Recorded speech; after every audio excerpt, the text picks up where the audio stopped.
For a while there, thought the Sixers were going to have to pick up all the pieces for the local teams on Black Friday, but the Flyers pulled through in overtime, and that's one. Now the Sixers are left to get their work done after the Eagles get bullied by the Bears.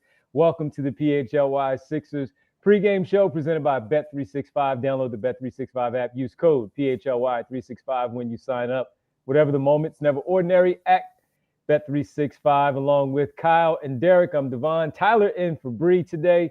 Tyler's hanging out with us. All of you in the chat, we appreciate it.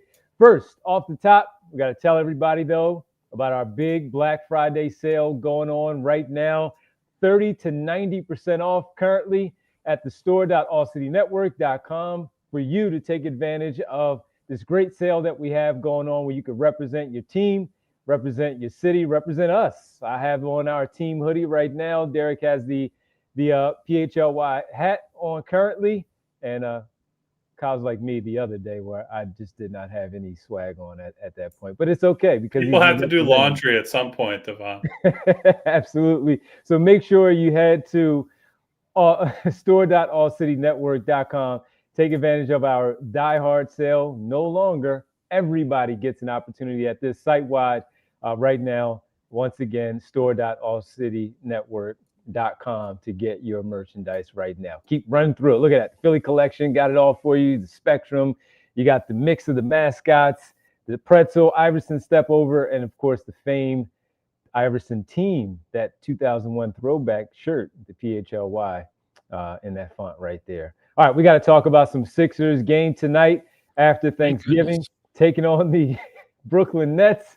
And man, who knew that the Sixers would have to, along with the Flyers, save the city after the Eagles dropped this terrible game. We're going to talk about the starters a little bit later. We'll get our Bet365 picks in as well. I think we all kind of knew. You acted like this Eagles catastrophe is a big surprise or something, Devon. Like they were. I am surprised. I didn't think they would get bullied like this and lose the game. Why not?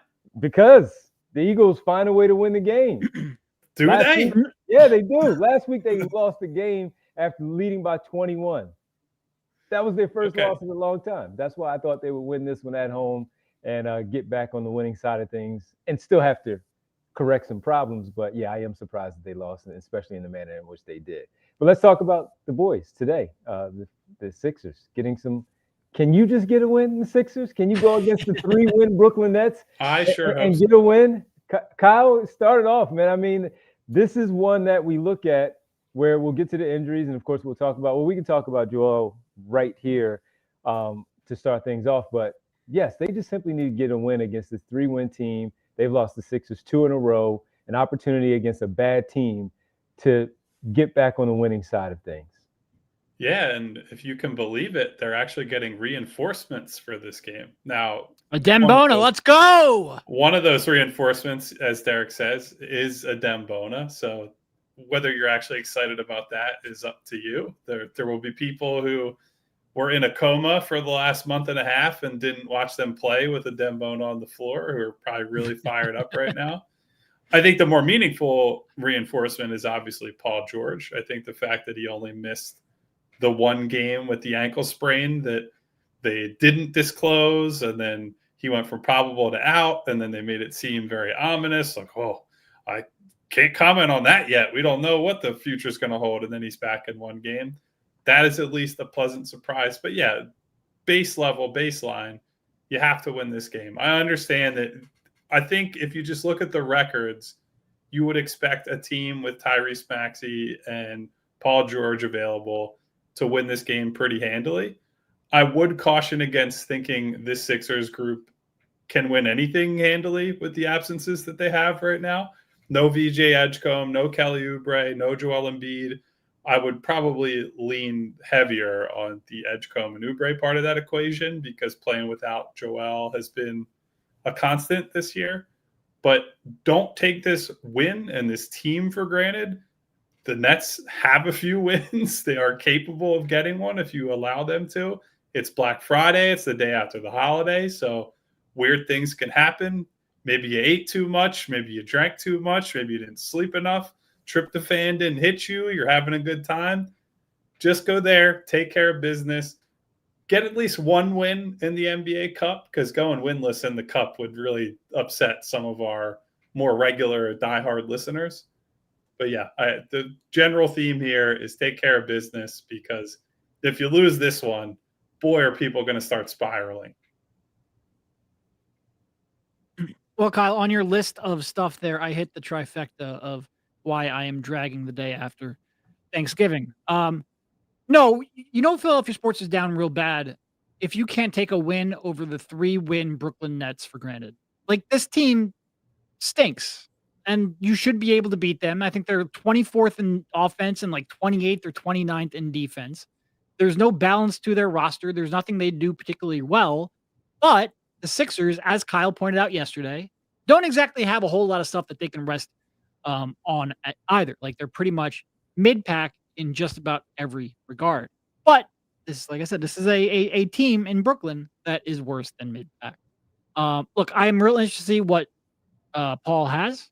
This is a guy who played pretty well the last time we saw him, the 2 times pretty much all year that we saw him. He's been playing pretty decent basketball as of, I don't want to say as of late, the last time we saw him. I'm curious to see how well he reacclimates himself. I do think a team with Maxey and Paul George should be able to handle this team pretty easily, but they have played so little basketball together, and so little basketball in Paul George's case of late, that we're all nervous. And we're all nervous because we are Philadelphia sports fans, and things don't seem to be going well for any of us right now. It is, I'm oversell or missing it, but I am also interested in what Dembona has too. He has been one of the more disappointing players here on the team throughout this season. He's somebody that you have a little bit invested. I don't want to say a lot, but you would love to have that backup center spot locked down long term. We talked about that a little bit a couple of shows ago. I want to see him come out here and really play hard, play within the confines of the system, and start making more of an impact more regularly. The Nets have snuck in a few wins with these 3 that they've had. Even with that, they're just a bad basketball team. And their 2 best players in Cam Thomas and Michael Porter Jr. are out. As the guys you have pointed out, guys have said, there's no reason for them to lose. Now, it's the NBA. Anything can happen on any given night. But when they're down their 2 best players, and typically when you say sometimes the players will play up and the coach will do certain things that'll get their players to look a little bit better. When you keep going deeper down into this roster, we've already talked about it. We know what their end game is, especially after their terrible drafting in the 5 picks that they had in the first round. They want a top pick again. So they want to lose basketball games. The coach is not trying to lose on purpose, but the collective roster that they have that Sean Marks has put together, they're just not good. So with that, you still have Tyrese Maxey, you get Paul George back, and you have Quentin Grimes, Jarrett McCain starting to look like he's getting his footing underneath him, where he's playing so much better. This one right here, and it doesn't even matter. Typically we'll say, and I know I'm big on saying, how did it happen? I don't care how it happened tonight. You cannot lose to the Brooklyn Nets tonight. You just can't.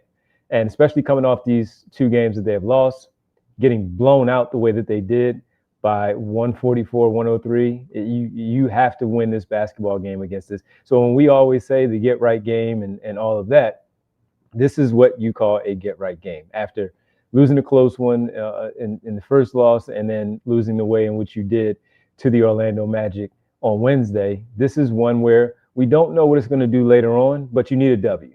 And they need a win badly to snap this 2-game. It's only a 2-game skid, and it's far different from what we've experienced last season when they went through their run of 4, 5, 7-game losing streaks. But tonight against this Brooklyn team, this is one where you should win this basketball game. I don't know how handily, but you should win this one by double digits. Well, to that point, we got a super chat from Sam Martin who says, I might be miserable, but winning this won't improve my mood whatsoever. And losing will send me into a meltdown. This is all the Eagles' fault. So no pressure on the Sixers, but the entire psyche of the fan base is in your hands right now. Because I don't think it's weird. We don't get a lot of the Flyers overlap over here, except for the occasional person who comes in and says, go watch a real sport instead. It's like, you can also just go enjoy hockey and let us enjoy basketball over here. Anyway. No, absolutely. All right, let's talk more about the injuries on the other side. Sixers just win this basketball game. We'll talk about how a couple of players back, still some players out, especially Joel Embiid, which we have to address that once again. It's the PHLY Sixers pregame show. Sixers Nets coming up shortly. We're hanging with you right here on the PHLY Sixers pregame show. And everybody, listen, Bet365, our presenting sponsor, it's never ordinary at Bet365. No matter how you felt about the Birds going in, there was no ordinary loss by your football team. And with this one, maybe you bet on the Flyers during the day. Maybe you feel good about the 76ers now going into their matchup against Brooklyn, and you feel like, you know what, I got to get some of this anger out and boost my morale and make some money on a great ticket that I put together. Maybe your basketball team will do so at Bet365, where 90 million users worldwide use this app. They have pioneered live in-game betting here at Bet365, and they get early payouts on the NBA and the NHL as well. So if you're looking at Brooklyn and you're saying they're a really bad team, Philadelphia can run the score up on them. Well, if your team goes up by 20, you get an early payout thanks to Bet365. You can also get a profit boost right now at Bet365 when you go on to the app, because your Super Boost, you can also get that for 50% on any NBA Cup game today, like Philadelphia and Brooklyn. Breaking news, new customers get $150 in bonus bets when you sign up and play. That's win or lose. Win or lose when you sign up and play. All you have to do is deposit $10, place a bet for $5. You get $150 in bonus bets, win or lose. And those bonus bets can be used on the spread, totals, player props, futures, and more, whatever the moment's never ordinary at Bet365. Must be 21 plus and physically located in Pennsylvania. If you or someone you know has a gambling problem and wants help, call 1-800-GAMBLER. And guys, as you can see, we are doing this show from home. And all I can say is I am glad that I am not at Rich Hoffman's house, because every now and then you go over there to watch a game and his setup is a complete disaster. Lagging, buffering, it's just not a good experience. Because if you call yourself a basketball fan, you have to have Xfinity. It's the ultimate sports destination where you can find the best games and your favorite teams all in one place. And the way that you watch is next level. Get all the action right in your living room, plus Xfinity's best picture and sound with enhanced 4K. It's so clear that it feels like you're in the arena. On top of that, you get real-time notifications and live stats right on your TV. It's the best seat in the house every time. Next game day, make sure that big fan isn't a big fail. Learn more at Xfinity.com. Xfinity, imagine that. Restrictions apply. Multi-view requires Xfinity 4K capable TV box. Welcome back. Really tempting fate over there, making fun of someone's setup as we're in the middle of a remote show when anything can happen. We all know full and well that it's a little unpredictable once we work from home. I'm honestly, the biggest thing I'm worried about right now is my cat like chewing through a freaking microphone. That's what I'm saying. And then it'll look like, oh, those damn people at Xfinity, when Xfinity's the only reason it might not be so bad over here. But back anyway, here on the PHLY Sixers pregame show presented by Bet365. And let's talk about the injuries that are going on right now for the Philadelphia 76ers. In Adembona, after missing a few games. Paul George also in tonight, out still. VJ Edgecombe, Kelly Oubre, Trendon Watford with that left adductor strain that he suffered in the last game. And Joel Embiid out, right knee injury management. I believe this is game number 9 for Joel Embiid, out for this one. So, all right, they're still monitoring it. They're still trying to see what's going on with Joel, when he'll be ready, when he's not. It's great that they get to drop his signature shoe from Skechers on a day where he can't play for the last 9 games. But there you have that. Mr. Sunshine and Rainbows over here talking about Skechers signature shoes while this guy is out for 2.5 timing weeks. That they want to push the shoe out and he can't even play. He can't get out there on the floor. That said, he's missing his 9th consecutive game, Joel Embiid. So just when we thought that maybe with the practicing earlier in the week, and yes, it was he was questionable and then ruled out against Orlando. Here we are just a few days later, and he's still not able to go against Brooklyn. I am beyond tired of how they are handling this situation. I'm going to bring in a quote from Nick Nurse via Sixers Aaron Aronson, who's up in Brooklyn for the game, who he asked him regarding the other night he was questionable and then ruled out.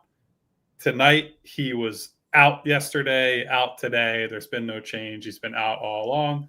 And so Adam asked if there was a setback or what did you not see leading into the game or the Orlando game. And Nick Nurse says, quote, I just think that we've been thinking he's been trending towards getting there and he just hasn't yet.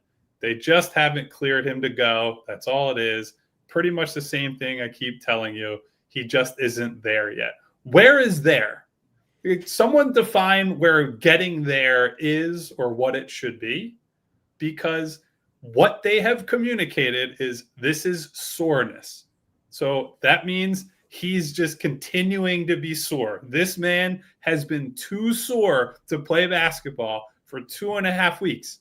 Excuse my French, Fast Channel partners. That's a fucking problem. We're just 2.5 weeks of soreness that this guy can't get on the floor with. How is that possible? How can it be day after day, game after game? Just nothing. The doctors are saying it's still sore. There's just nothing happening here. It's just soreness after soreness after soreness. You have to give us something more than that. You have to give the public more than that. And if you can't give more than that, I'm going to circle back to something I keep saying. This is no different than last year. It's just in a different knee. And he happened to do a feature story in the offseason that gave the organization cover so that when they pull him behind the curtain and you don't see him like he's the goddamn Wizard of Oz for periods of time. Oh, look at what Joel said in this nice feature article on ESPN. He said, we're going to be very cautious. We're going to listen to my body. You still need to provide a credible explanation for this. Saying that he's just too sore to play for 2.5 weeks is ridiculous. If there's no damage, and I have to take them at their word that there's no damage. I'm not an MRI tech. I don't know how to read these things. I'm not a qualified professional. You do have to give us more than what they're giving us right now. It's I would say it's bordering on ridiculous, but it was bordering on ridiculous a week ago. Yeah, I'm going to say something that I've said a lot in the past. When you don't give fans information, they fill in the blanks with the worst possible scenario. And, I would love to sit here and say, look, they're being cautious, and I believe that's the right approach to take, because generally speaking, I do think being cautious is the right approach to take. But when you give fans no updates or vague updates, you ruin that credibility you're building by being cautious, and you're making people jump to the worst case scenario. To Kyle's point, we are coming up on 3 weeks where his knee has been too sore to play basketball. At some point, fans are going to be worried about that, and you need to calm down those fears. If there is truly nothing going on, then give us a more substantive issue and don't just hand wave and be like, oh, no, this is all actually okay. Because no, your big man having knee soreness that's preventing him to play from 3 weeks is not okay. It is been a problem with this organization for pretty much the entirety of the Joel Embiid era. It has been frustrating for pretty much the entirety of the Joel Embiid era. It is worse around Joel Embiid, and we can all read into why that is. But it's never been great almost anywhere. It is, look, and part of it is, I do understand, like, if he misses 3 weeks, fans are going to be panicking no matter what. But they're certainly making the situation worse by Nick just being like, no, this is fine. What do you mean? Why are you concerned that Joel Embiid can't play basketball? You need a better explanation than that.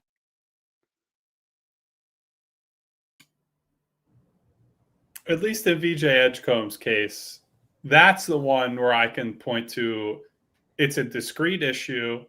They kind of accidentally revealed that it's not just calf tightness.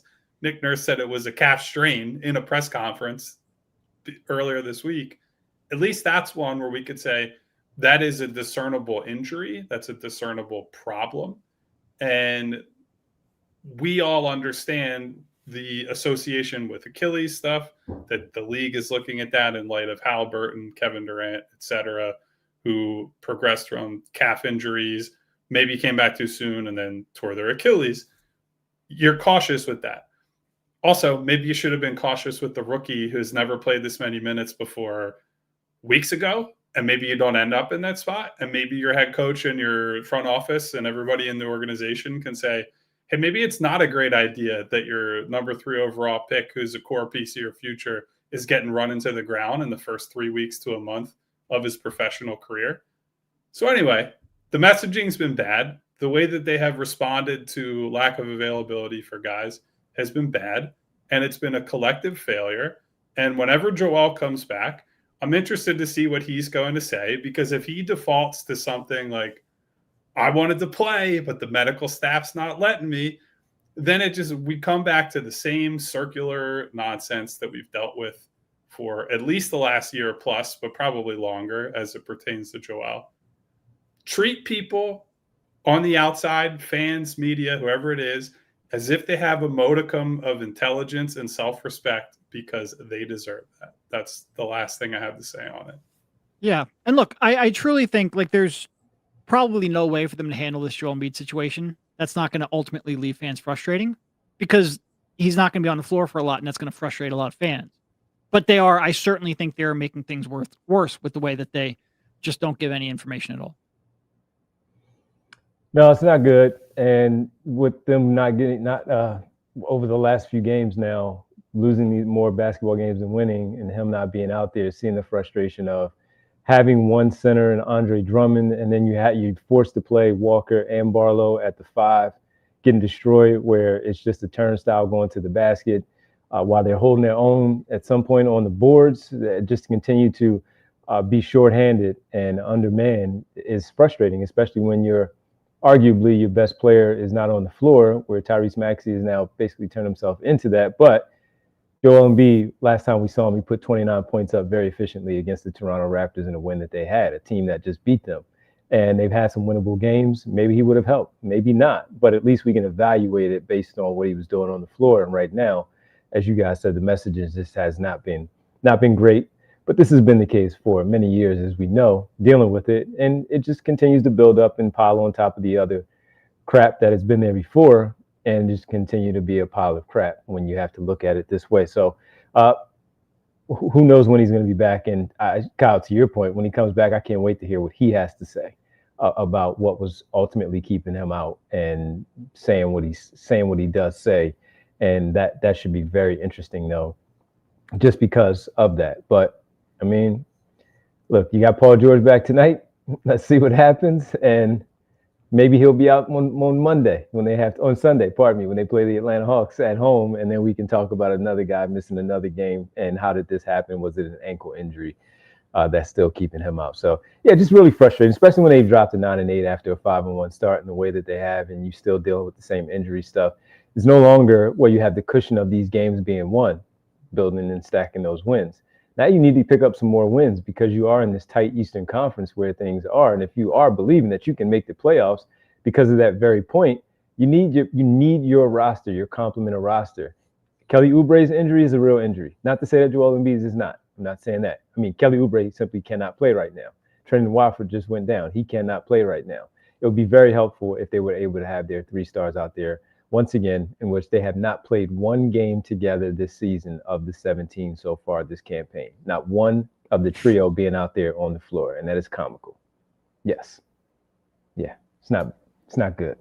Well, on the Paul George front, because Paul George is available and he is going to start tonight, here's something that we have to monitor. How many minutes can he play? Because that's the other subplot with all these injuries, is that it's not as though maybe in Jared McCain's case, he's someone who had an early minute restriction and they're ramping him up, and now he seems to be good to go. We don't really have any indication that Paul George or Joel Embiid specifically are going to be able to play what we would think is a full minute workload in the foreseeable future. In fact, Nick Nurse said in the previous game Paul played on Sunday against Miami, they only had 8 minutes to use for him in the second half. So he's got to be really productive during his minutes. As you guys can see the starting lineup up on the screen, it's Maxey, Grimes, George, Barlow, and Drummond. I hope that Paul is able to play 25 to 30 minutes tonight. That would be ideal. But as with many things regarding this team, we just have to wait and see. Yeah. And his high minute total so far this year is 24 and change. And the previous game he played was only 20. So he didn't even, reached that the last time he played basketball. Was it 24 and change? The 24 and 7 seconds where he played the final 7 seconds of regulation? Was that the 24? It was against Milwaukee. Okay. It was the overtime game. Yeah. Yeah. That's when he had enough to get out there for those 7 seconds and play over his minute restriction. Helped him win that game at the end of regulation. Tyrese Maxey goes off for 54. No, you need him out there. And I am curious because, to your point, it's not just the knee, now it's the ankle. Can he play through the ankle and the knee also and not be affected and still go out there and be himself against this Brooklyn team? He should be able to, but we don't know that for sure. And with that starting lineup, you still have offensive punch in the backcourt. You have your rebounding and your defense there from Barlow, and obviously the rebounding from Andre Drummond. You're going to need some other scoring from Paul George to help level things out for Tyrese Maxey and Quentin Grimes. And can he do that? And can he still play his level of basketball where it also matches up with what Barlow does on the wing and cause enough havoc for some turnovers where we don't have another issue of this team getting down maybe in the first quarter or having to fight back. And if they play things right and they blow this team out, maybe the minute restrictions won't even matter because the game is out of hand and he just simply plays 25 minutes on the night because they have things in hand against this basketball team. So let's hope so. And here's my request. Please take care of business. I need to see Maxey's final minute total have a 3 in it. And hopefully like 35. Like keep it down. I was gonna say that feels like a pretty light ask, but then you look at his with Nick Nurse this year, you're like, if this comes down to the wire and Tyrese plays 42 minutes, it can't happen. Take care of business, please. That 32 minutes in the Magic game when they're getting boat raced down by 40, just that really still sticks with me. I can't believe that. I can believe it, but I can't believe that we sat through and watched that. So, yeah, hopefully it's a lot better tonight. You say with the 3 in it, like 39 can't be played. It could be 43. It could be 43. I guess I should have been more specific on where that 3 would be. 33 would be good. 33 would be good. All right, let's get to the Bet365 pregame picks brought to you by Bet365. Whatever the moment, never ordinary at Bet365. One same game parlay here that I have for everybody here. Sixers just simply win, number one.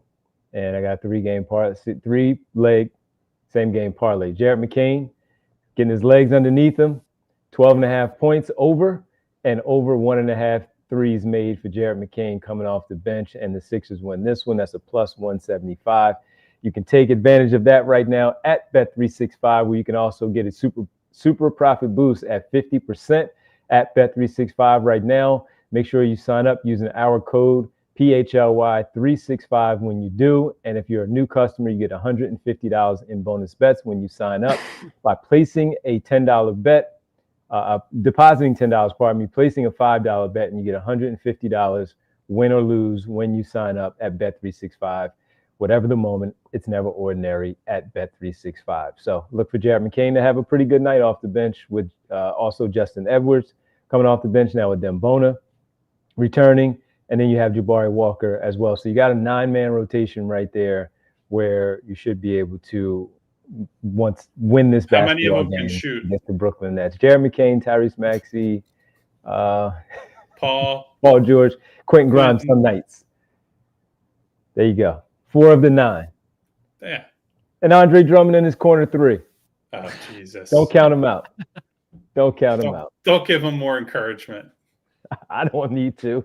I was going to say, something tells me Andre at this point in his career doesn't need encouragement. No, he does not. All right, gang, that'll do it for us. All right, Flyers win in overtime. Birds lose to the Chicago Bears, and it's not looking pretty. 8-4 right now for them. So let's see what the Sixers do. Can they improve? Turbo jail for Kevin Patullo and Nick and get their only win in NBA Cup play? Well, we'll be back 10 minutes after the game goes final right here on the PHLY Sixers postgame show to break it all down for you. For Kyle, Derek, I'm Devon, and Tyler filling in for Bree. We'll see you all after the game, post-game, right here on this Black Friday, Sixers Nets. We'll talk to you after the game. Enjoy. We all silly like the mayor.